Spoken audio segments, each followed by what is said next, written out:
warahmatullahi wabarakatuh. Sambil jalan kita 6 orang dari 13 ya, jadi ada 7 yang belum datang. Mudah-mudahan segera.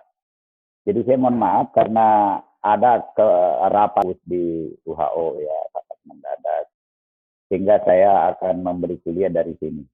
Nanti hari ini sumber dana jangka pendek, sumber dana jangka panjang menengah.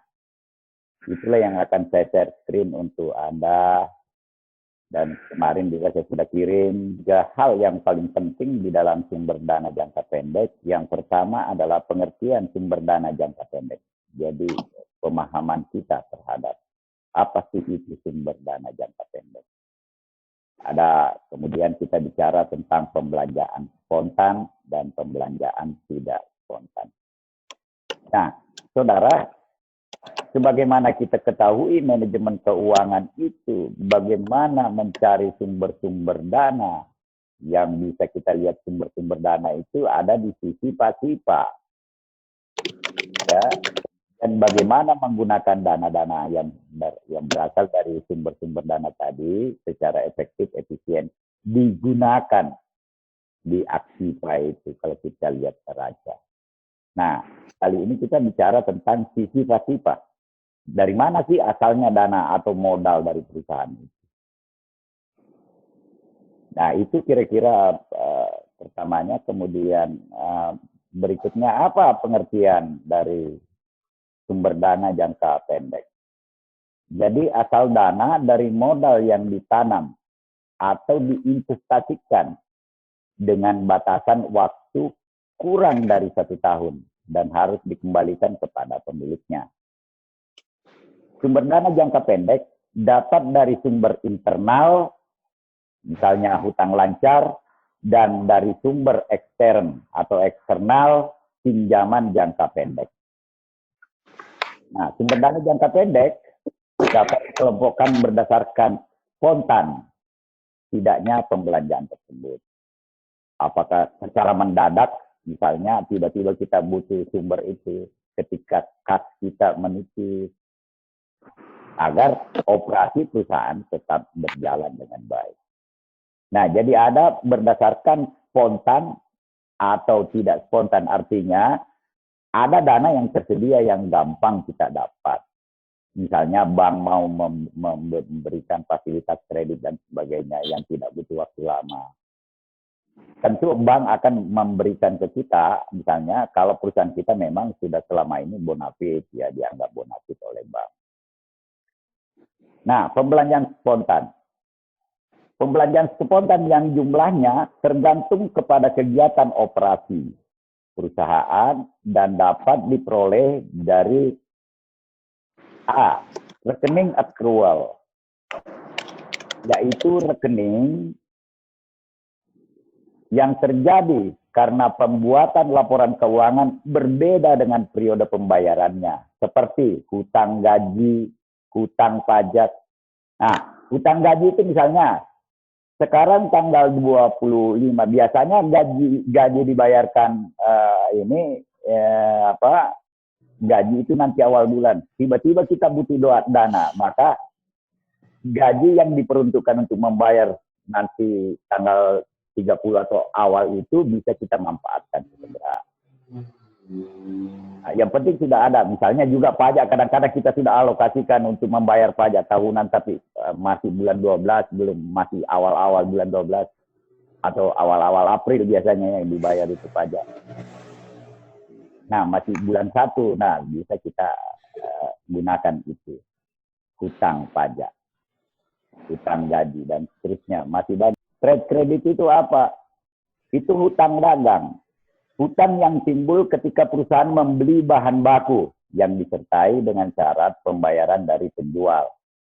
Artinya bahwa kalau hari ini tanggal 1 kemudian kita membeli itu barang, dikasih trade credit seperti ini, dia ada contoh seperti ini, 5/10 net 15, artinya bahwa jangka waktu kita dikasih untuk membayar itu dari tanggal 1 sampai tanggal 15 atau 15 hari.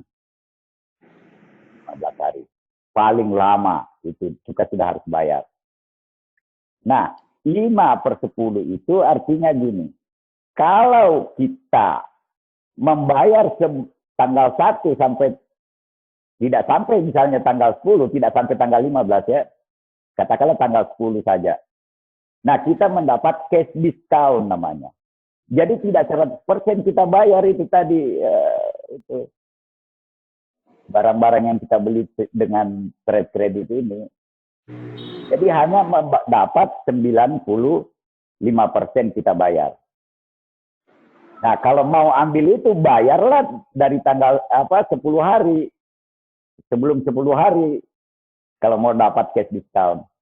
Tapi kalau Anda mau tidak mau didapat 5% tadi, 5% yang di atas itu adalah boleh juga, terserah, tetapi batasnya 15 hari setelah pembelian bahan baku.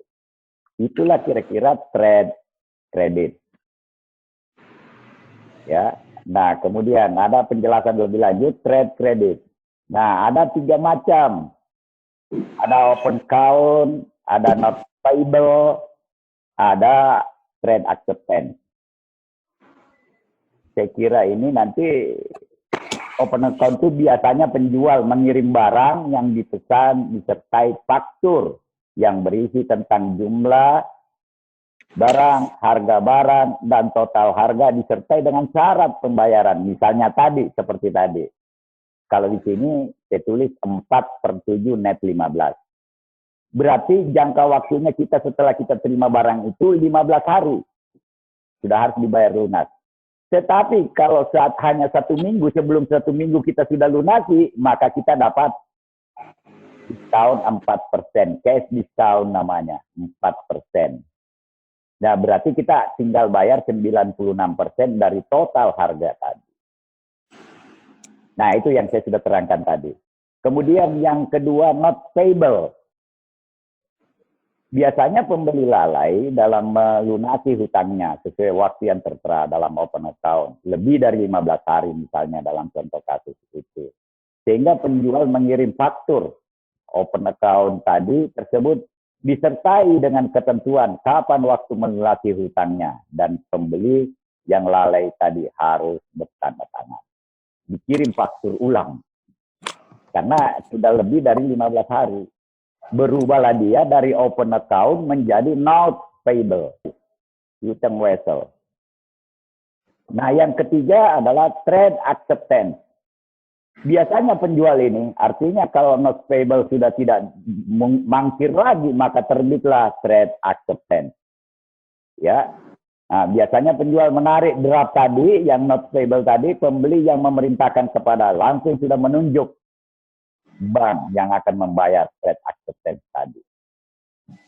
Nah, itu kira-kira dari itu. Nah, kemudian pembelanjaan tidak spontan. Tadi sudah pembelanjaan spontan, sekarang pembelanjaan tidak spontan. Pembelanjaan yang kadang-kadang jumlahnya tidak tergantung dari kegiatan operasi perusahaan. Dapat diperoleh dari mana? Dari pinjaman jangka pendek, dari lembaga keuangan, berupa kredit rekening koran, atau dalam kurung letter of credit. B. Penerbitan commercial paper yang dijual melalui pasar uang. Karena surat berharga ini jangka pendek. So, letter of credit. Kredit rekening koran berasal dari bank kepada nasabahnya dengan mengenakan bunga berdasarkan jumlah kredit yang digunakan oleh nasabah, tidak berdasarkan plafon kredit. Misalnya, bank tertentu memberikan kredit rekening koran kepada si A dengan plafon kredit 10 miliar dengan bunga sebesar 2% per bulan. Akan tetapi, A hanya merealisasikan kredit rekening koran tersebut sebesar 5 miliar saja. Sehingga bunga yang harus dibayar oleh si A sebesar 5 itunya, bukan 10 M-nya. Perhitungan biaya kredit. Ada 3 macam, ada regular interest, ada discount interest, dan ada installment loan. Nah, regular interest itu apa? Bunga reguler, bunga umum. Bunga biasa dengan formula perhitungannya SBE sama dengan I. Di mana SBE itu suku bunga efektif. I itu interest atau bunga. Begitu caranya menghitung ini kalau regular interest. Yang kedua, discount interest. Bunga diskonto dengan formula perhitungan misalnya itu SBE sama dengan I bagi P besar dikurang I kali 100%. Di mana P itu jumlah pinjaman. Jumlah pinjaman.